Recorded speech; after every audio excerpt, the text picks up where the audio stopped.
warahmatullahi wabarakatuh. Halo semuanya, selamat datang di channel saya Ayisania. Di sini saya akan membuat tutorial tentang bagaimana menganalisis kasus keterlambatan pembayaran SPP mahasiswa menggunakan IDLE-Python, visualisasi grafik, dan pendekatan proses mining.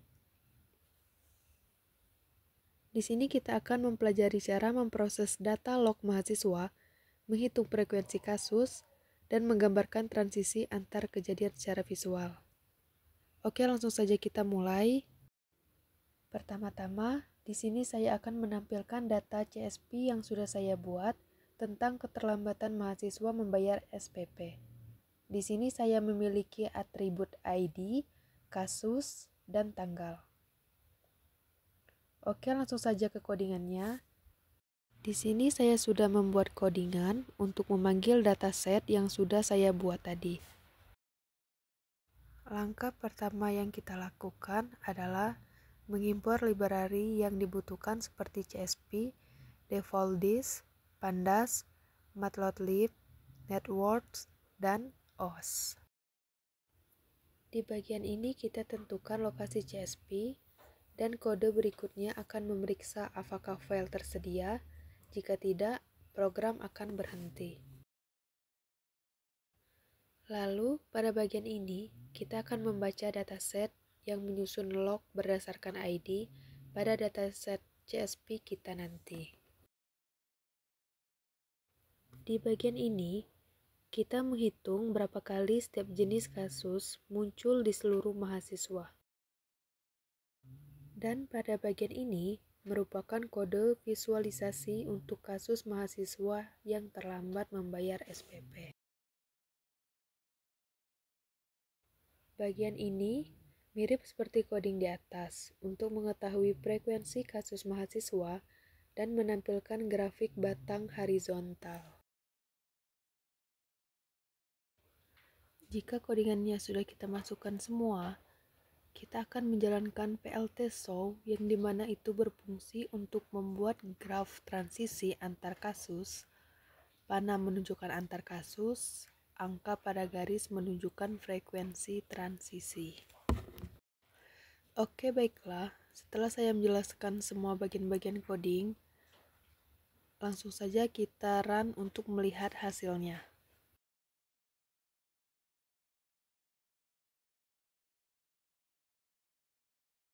Dari grafik ini, kita bisa tahu bahwa kasus registrasi selesai merupakan kasus yang paling sering terjadi di kalangan mahasiswa yang sering terlambat membayar SPP.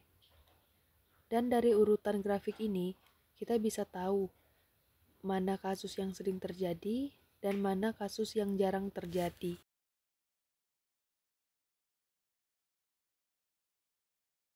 Berikut ini merupakan visualisasi transisi kasus mahasiswa terlambat membayar SPP.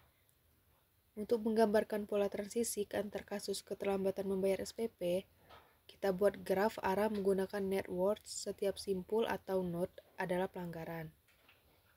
Dan panah antar kasus menunjukkan arah urut kasus pelanggaran. Angka di atas panah menunjukkan berapa kali transisi itu terjadi. Hasil visualisasi ini bisa sangat berguna untuk pihak kampus memahami pola kasus yang saling berkaitan.